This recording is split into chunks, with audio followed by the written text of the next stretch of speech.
Baba sen misin? Bana bunu söyler misin? Hadi karşıma çık. Sana kapım her zaman açık. Hayat kısa ne yapayım? Senin gibisinden bakıp. Bu ne? Bismillah.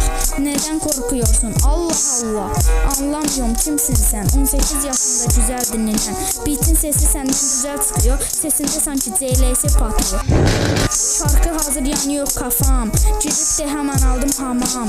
Siyah vibe, soft bakış, sert flow. Rapim bile senden iyi, okey bro.